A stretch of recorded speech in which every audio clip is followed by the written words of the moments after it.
আসসালামু আলাইকুম।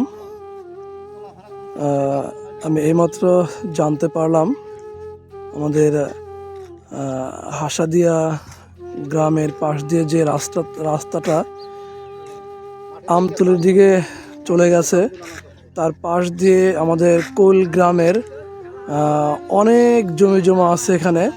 কারণ যেখানে বড় দুঃখের বিষয়, আমি দেখতে পেলাম যে আমাদের এই রাস্তার পাশ দিয়ে মানুষ যে ক্ষেতের মধ্যে নামবে, সেই ক্ষেতে নামার জন্য যে একটা ডাইভারশন থাকা উচিত, একটা বিকল্প রাস্তা থাকা উচিত যেখানে নামার জন্য, কিন্তু সেখানে দেখছি যে নামার কোনো বিকল্প ব্যবস্থা নেই।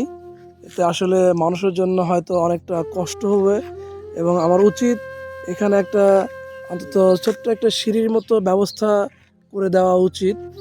চাচা, আপনাদের এখানে যে ক্ষেত খোলা আছে, এই মানুষ এই রাস্তা থেকে এই ক্ষেতের মধ্যে নামবে কিভাবে আসলে? ডাইভিশন করে দিলে নামার সিস্টেম হইতো।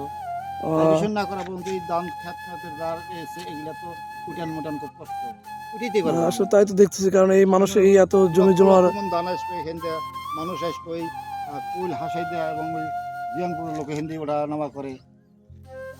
সেখানে তো দেখতেছি এই ক্ষেতের যে ফসলাদিগুলো এত উঠানের কোনো বিকল্প কোনো রাস্তা আপাতত দেখছি না। তবে সবার প্রতি অনুরোধ থাকবে, আপনারা একটু বিশেষ করে একটু আমার এই ভিডিওটা একটু শেয়ার করে দেবেন, এবং যেন মানুষ জানতে পারে এবং প্রশাসনও যেন জানতে পারে যে অন্তত মানুষের রাস্তা, অর্থাৎ এই ক্ষেতের ভিতরে নামার জন্য একটা ডাইভারশন থাকাটা খুব জরুরি একটা বিষয়। সবাই একটু খেয়াল করবেন। আচ্ছা চাচা, একবার জানতে পারলাম যে এখান থেকে নাকি এই ডাইভারশন করার জন্য একটা মাপ নিছিল। ও মাপ দিছিল, কিন্তু তারপরে ওটা আর কোনো খবর আর হয় নাই না?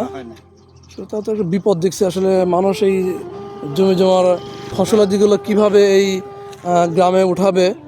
এক ইঞ্জিনিয়ার ভাইয়ের সাথে আলাপ করে জানতে পেরেছি এটার আবেদন করেছে, ইনশাল্লাহ হয়ে যাওয়ার সম্ভাবনা বেশি।